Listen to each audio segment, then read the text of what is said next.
All right, welcome. Today we're diving into a topic that can make or break an investment: share dilution.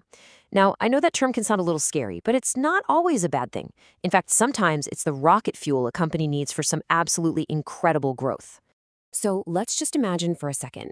You see a news alert pop up. A company you've invested in is about to issue a ton of new stock. What's your gut reaction? Panic, right? You're thinking your investment is about to get watered down. But is that the whole story?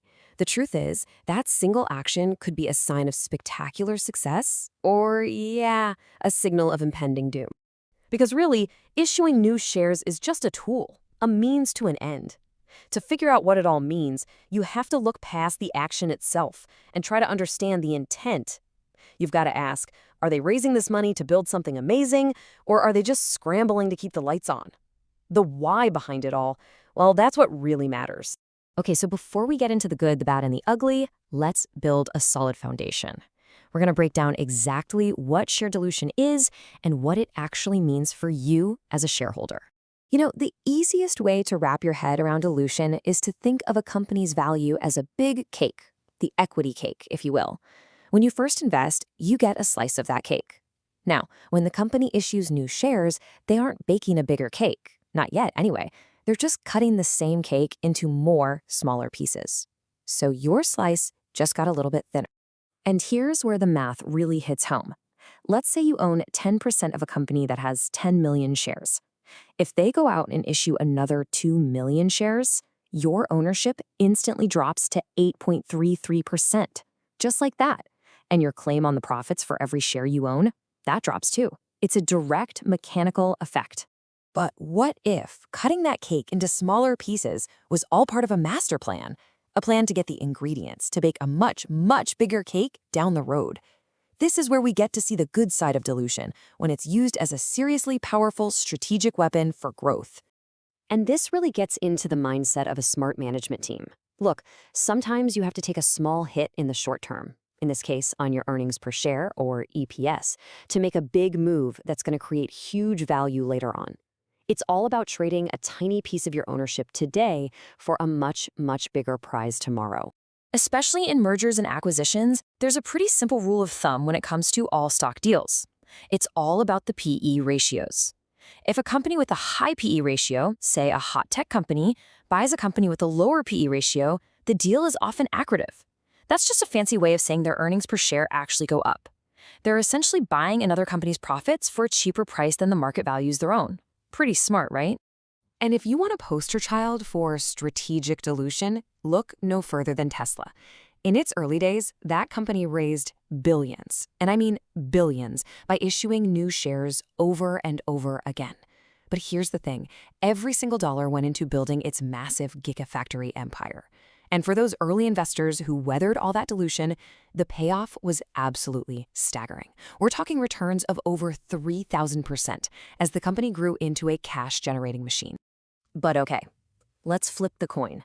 Because for every Tesla out there, there's another company where dilution isn't a sign of ambition, it's a massive red flag. A warning sign that there are some deep, serious problems under the hood. You see, context is everything. When a company says it's raising money, the market immediately wants to know why. What's the use of proceeds? If the money's for innovation or a strategic acquisition, that's usually seen as a good thing. But if they're raising cash just to pay back loans, or even worse, just to cover their day-to-day operating losses, well, that smells a whole lot like desperation. Now check out this number, 1,250%. Between late 2021 and 2025, that's how much one very famous company's share count exploded by. And that company was AMC. In total contrast to Tesla, AMC used dilution as a lifeline. Plain and simple. They were just selling shares nonstop to raise cash to survive. And while, yeah, it did keep the company from going bankrupt, the value for existing shareholders was completely wiped out. The share price collapsed by over 99%. Dilution wasn't a bridge to the future. It pretty much became their entire business. And that brings us to the ugliest side of dilution. This is where it stops being just a bad strategy and turns into a predatory trap. A trap designed specifically to wipe out regular shareholders. We're talking about so-called death spiral financing. So here's how this trap gets sprung. A healthy company might issue convertible debt, but with a fixed price to convert it to shares. The toxic version, it has a variable conversion price. And that's the whole game. It lets the lender convert their debt into shares at a huge discount to whatever the market price is at that moment. And this kicks off a truly vicious cycle. Okay, so step 1. The lender converts some debt into a massive block of shares at a steep discount. Step 2. They immediately dump all those shares on the market, which of course causes the stock price to crash. And now for step 3, the knockout blow.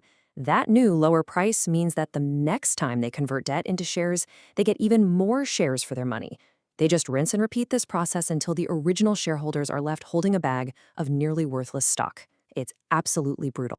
So after seeing the good, the bad, and the truly ugly, how do you spot this stuff? How can you protect yourself? Well, this next part is your investor toolkit. It's a checklist of signals you can look for in a company's official filings to spot the danger before it's too late. All right, so when you're digging through a company's reports, here are the big red flags. Look for a big difference between their basic and their diluted EPS.